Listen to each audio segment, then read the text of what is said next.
Hey y'all, it is Rebecca, and Frostpunk 2 is finally here. It is released, and it actually released a little early for those of us that had like the Deluxe edition, I guess, because it showed up in the Steam downloader to download it early. So of course I downloaded it and I was like, I wonder if I can play this. So this was recorded on technically last night, which was, I didn't record until after midnight, so this was the 19th that I started recording this, so this was September 19th. The game is launching on the 20th, so if you want to pick it up, Jason did buy this for me before when it was like coming out so that we could beta test this and whatnot, and I'm so glad that we did. Now, I'm going to give you a heads up that this first round I did fail, so I did re-record it, and so I'm going to speed up the re-recording and whatnot. But I made some changes the second time that I played this through so that I could win it. And so, yeah, hopefully you guys learned from my mistakes. I did, and I'll talk about those throughout. So let me go ahead and jump into this. This is Frostpunk. We're going to be playing this through the campaign. And yeah, hopefully you guys are learning from my mistakes. I'm playing this on the easiest setting. I do have Frostpunk 1. I have all the expansions for it. I loved it.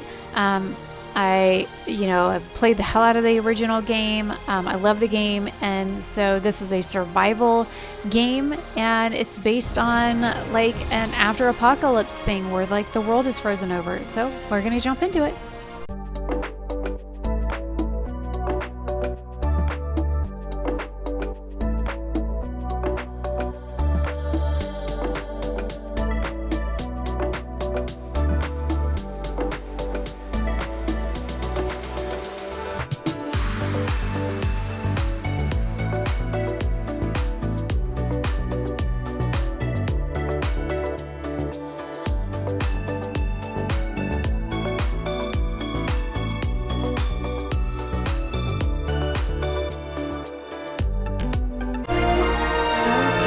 So we are starting off on this game. I had changed a few settings to make this sound a little bit bearable for me. So this is Frostpunk 2.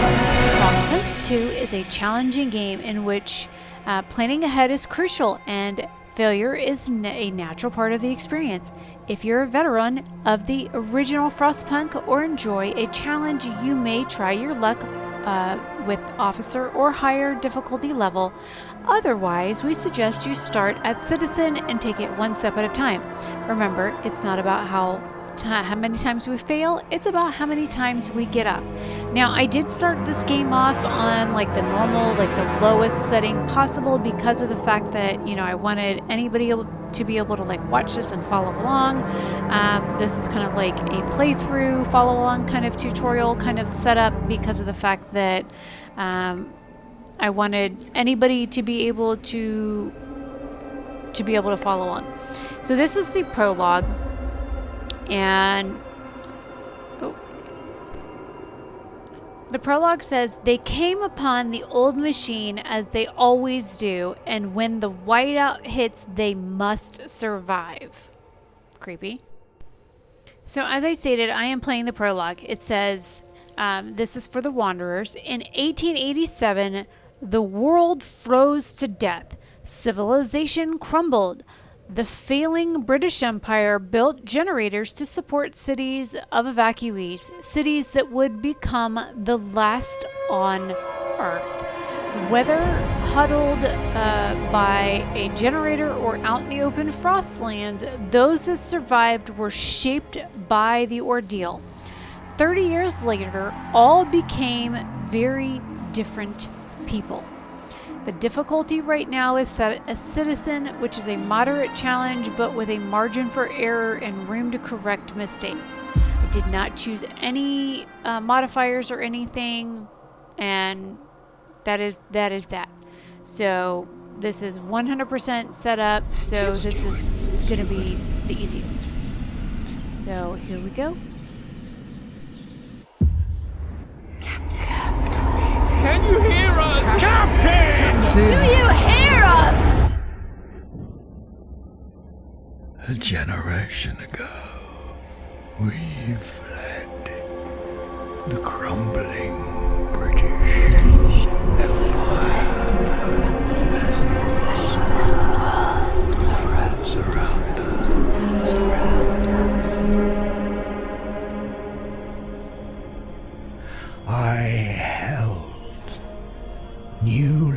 fallen together. United, we survived 30 years of whiteouts.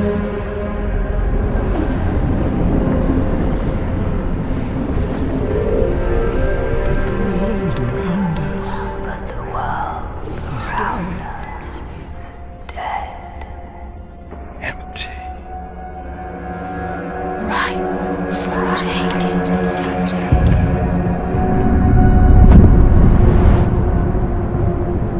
The city flows. Vestas. Merely surviving is not enough. We have to expand. After all, it's us who survived the end of the world. It's us who survived. Yes.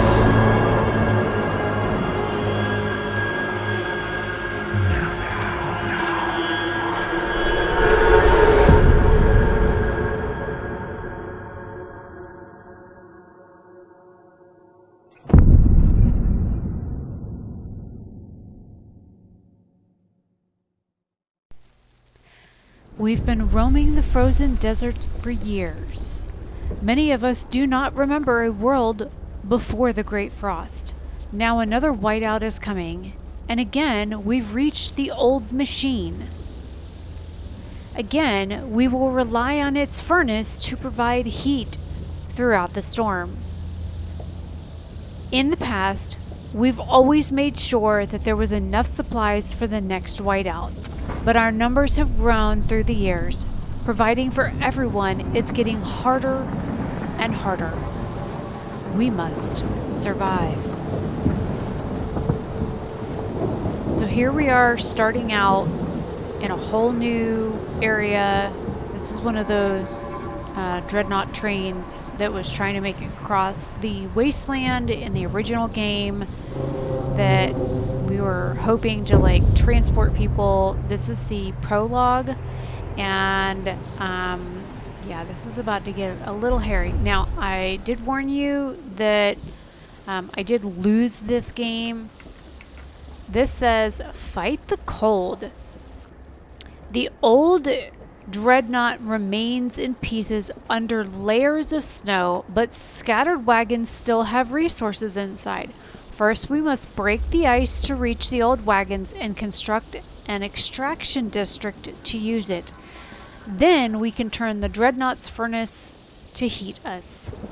And it says we will restart the furnace. So first we've got to use the little icebreaker guys and of course the little white areas and stuff. Now a lot of this is sped up ×4 because I did not want you guys here for like an hour and a half because there's an original playthrough and the extra playthrough where it has me where like I played through a second time and like won because I kept running out of what is called prefabs. I'm like, what the fuck are prefabs? And then I'm like, oh, you dumbass. Oh, and if you're looking for a PG like channel, I am not the one. So I do cuss and swear and use non-PG language. So if you're looking for like a kid-friendly channel, I am not it. So, yeah. You know, if you're looking for kid content, I'm not it. I'm over 40. I have grown children, so yeah, not it. So that was the oil extractor that I just started building around. Of course, I built the housing district, and of course, in my original playthroughs with this game in beta, when they allowed us to play it in beta, I went through all of those little like exclamation points, and if you guys want me to do a video breaking down each of those little things and reading them off, I can do that one at a time or do them in like little short videos where like I go through and I do like little recorded clips of each one and just do a video segment for each one. I will be happy to do that if that is what you're looking for. That way, if you're looking for a breakdown of me just reading what one of those things is, I'll be happy to do that. This is the oil breakdown. This says Oil, as thick as black liquid, oozes through the pipes. Our people rejoice. The carcass of this old machine is a testament to the hardships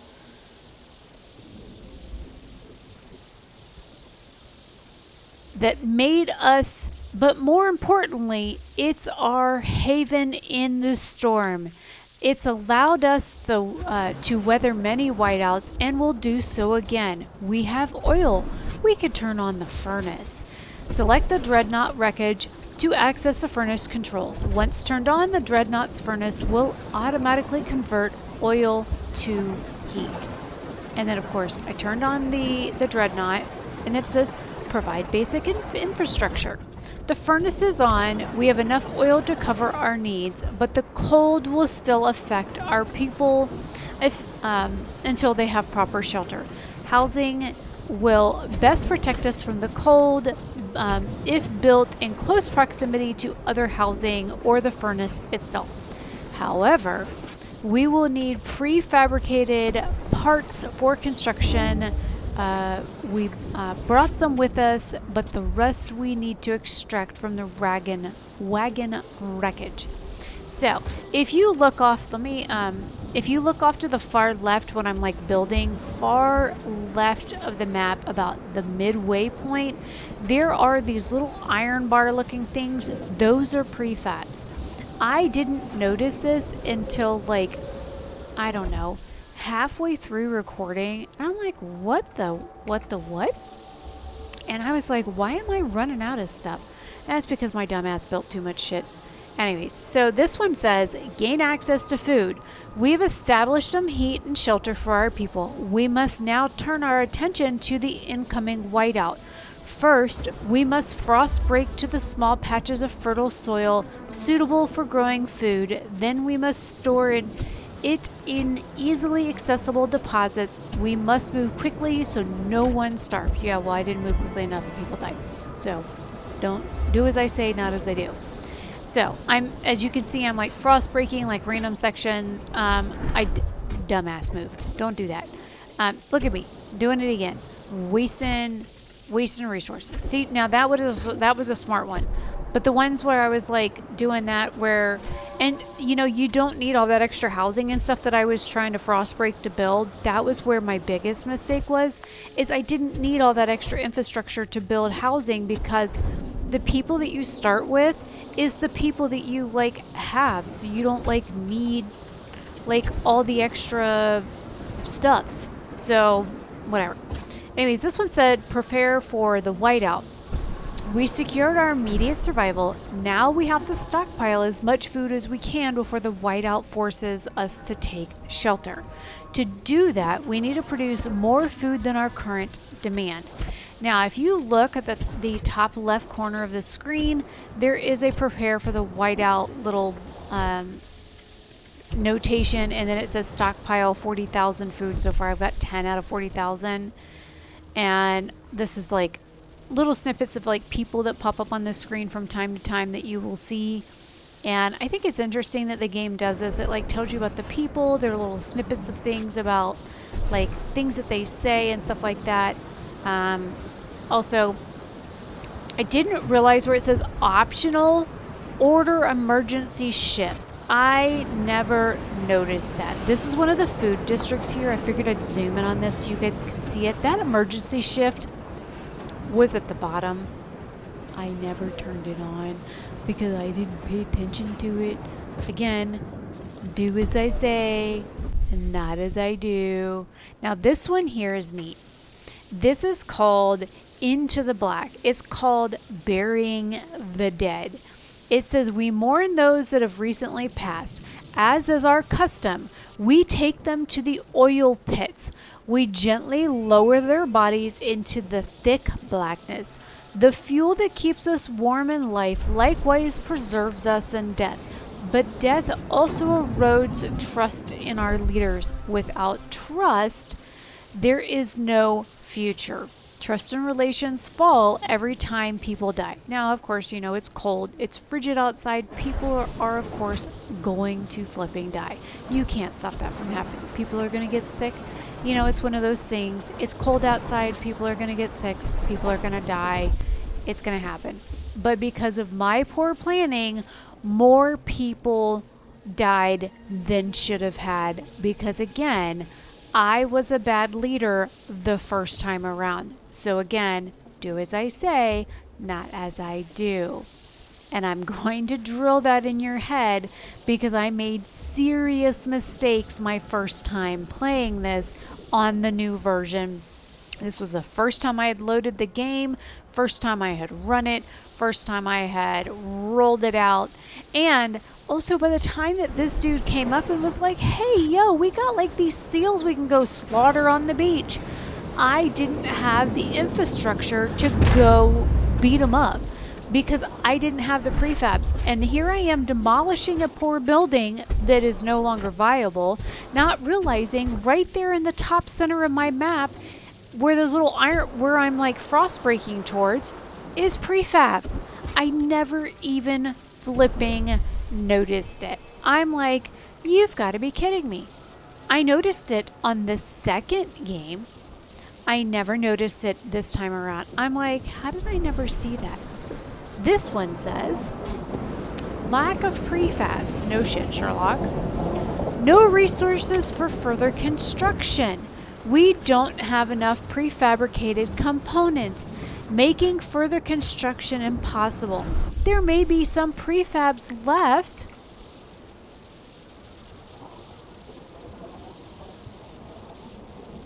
In one of the construction wagons. Yes, there are. In the center of the map. I was just looking at it, but my dumbass didn't fucking see it. Yes. If not, we can try to salvage prefabs by demolishing one of the existing buildings, which you'll see me do that here in just a minute.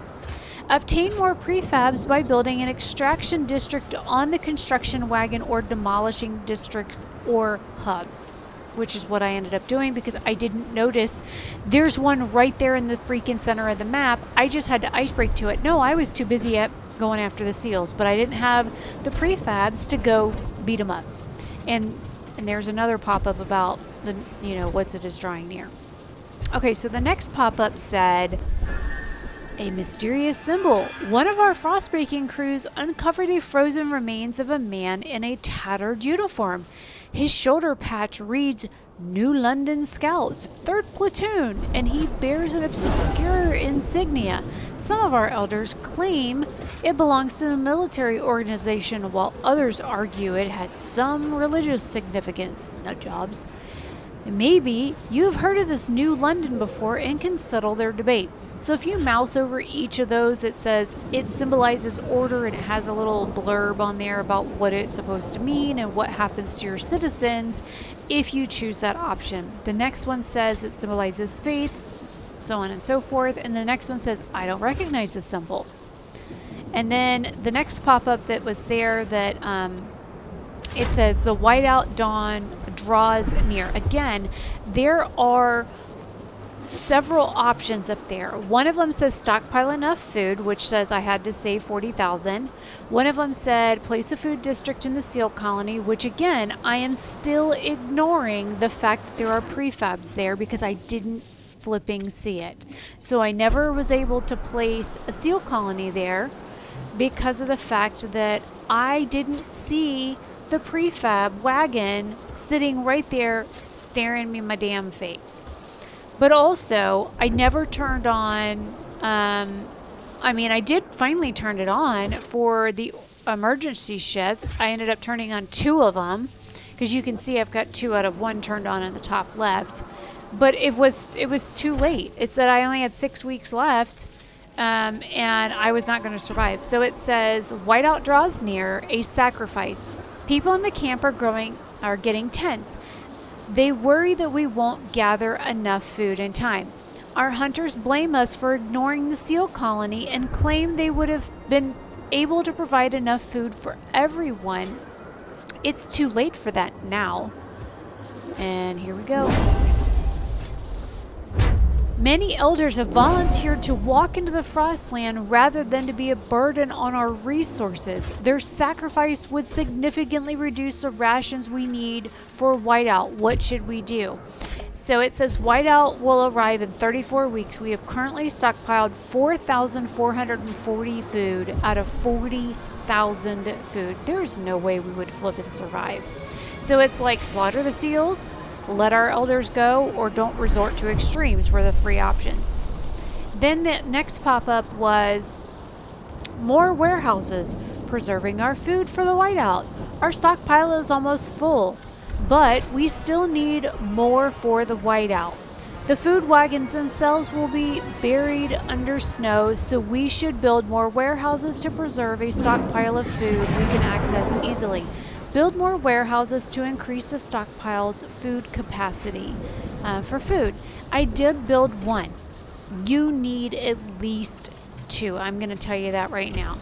But in the end, I ended up losing, and that is because of my poor planning, because I kept frost breaking areas that did not need to be frost broken. And I'm going to, then the next playthrough, which is going to start right after, of course, the failure, I'm going to let you guys just watch this. And then you guys, I'll come back at the very end. I'm just going to play music through this next part, or just let the game audio go, and then let me know what you guys, think in the comments down below. I will be back in just a minute, and then we can discuss this. Chaos and starvation. The Wanderer's End. When the whiteout hit the camp, the Wanderers were forced to take shelter within the broken dreadnought. They huddled together while howling winds buffeted the rusted hull. As the storm continued, it became clear there was not enough food. Some sacrificed themselves to give their share to their families. Others tried to control the stockpile through violence. The conflict escalated and fires broke out within the dreadnought, spoiling the precious supply. The few remaining survivors who emerged from the dreadnought soon splintered and disappeared into the Frostland. The Wanderers did not survive. Perhaps in another life.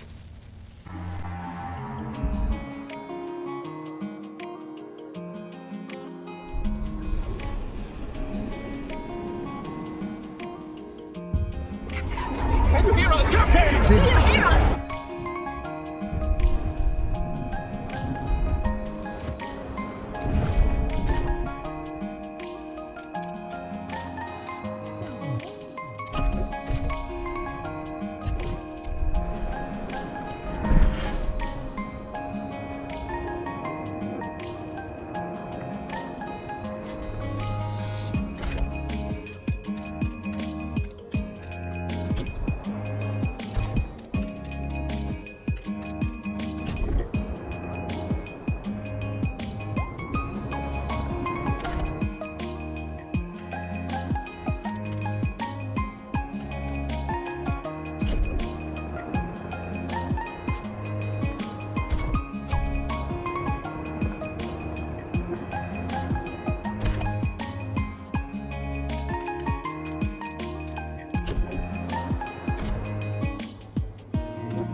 So, as you can see from just a few minor tweaks and only frost breaking where I needed to, when I needed to, and making sure I was very considerate to use my time wisely, make sure that I followed the quest line a little bit more closely, and of course I paid attention to when things were running low.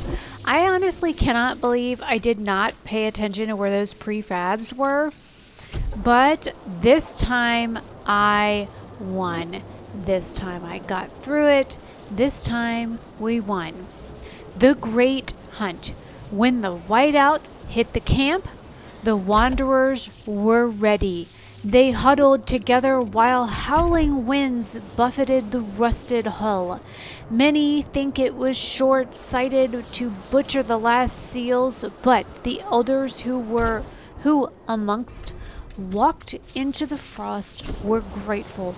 They told stories of an empire before the winter came, the haunted pit of Winterholm, and the sinful city that still pumps smoke into the sky. The wanderers emerged, shaken but determined to continue their journey. They pray for the day that the whiteouts stop, the storms are fewer and further between, and maybe one day their prayers will be answered. We survived. And this is what Frostpunk is all about. This is the beginning. This is after, our apocalyptic meltdown has ended. This is the end of us.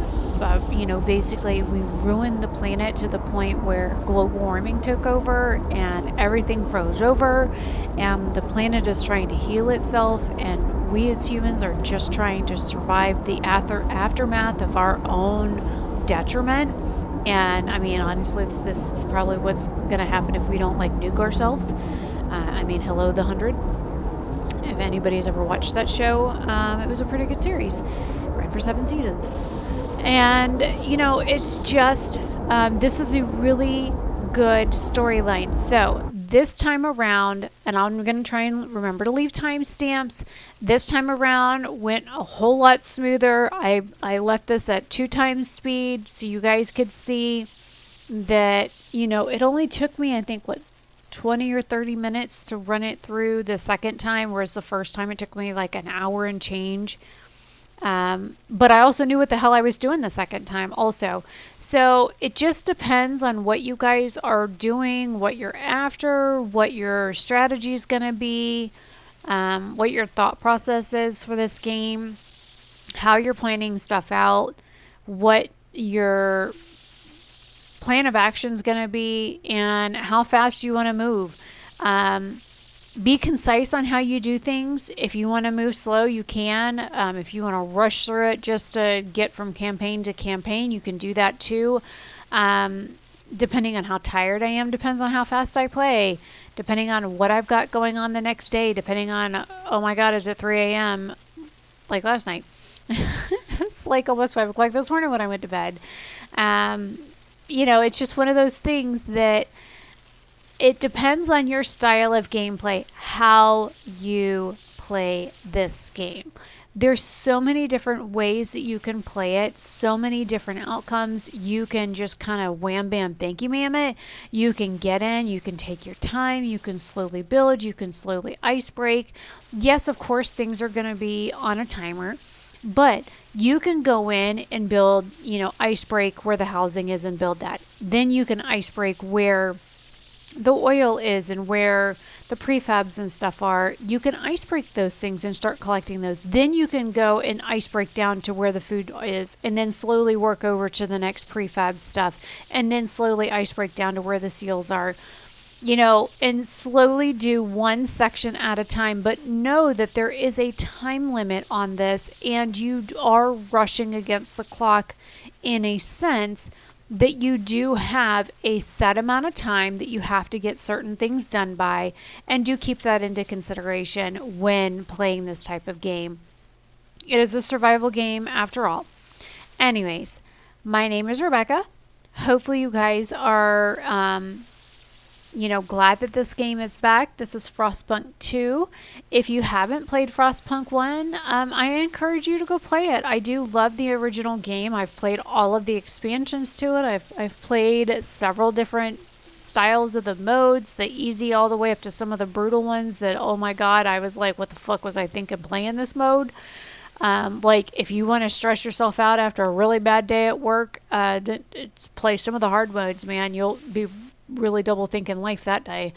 But after the month that I've had and how bad September has been for me, and the fact that I'm going to be in the hospital most of tomorrow, and then I have to work tomorrow night, I really am just trying to play it easy. I've got a lot of medical testing to get done tomorrow, and then I've got a doctor's appointment, and then I have to go straight to work. So hopefully I'm not at the hospital all day, but I do have to be there first thing in the morning. And my health is not the best, so I don't need a game to stress me out. And so I am perfectly okay in playing Frostpunk on the easiest setting for right now, because I play games to have fun and enjoy them, and I don't want to be stressed out by a video game. If you guys like to play games in like brutal and hard mode and like raise your blood pressure, then you do you, but I'm over 40 and I don't have time for that mess. I really don't. I was on back-to-back calls all day at work. I had back-to-back patients to deal with and doctors and everything else, and I just can't. I can't. I talked to so many people today that I literally lost my voice for several hours, so I had to let my voice recover before I could even do this voiceover. So anyways, I'm rambling. I'm going to get this exported so you guys have this video up first thing tomorrow while I'm at the hospital. So you guys, hopefully you guys enjoy this. Have a fabulous day or night wherever you are. Hopefully you guys are having a better September than I am. My birthday is next Friday. And honestly, at this point, I really could give two shits that next week is my birthday. It's really been that bad of a month for me. Somebody hit my cat last Saturday, and he's got a broken back and a broken pelvis and a broken femur and a broken hip. So, people suck. And, like I said, it's just been one domino effect after another this month. My car's been in shop the entire month. And so I've been riding my motorcycle everywhere, and I've had at least 2 mini strokes this month. So I shouldn't be driving. So that's what tomorrow's about. So anyways, I will see you guys later, and bye for now.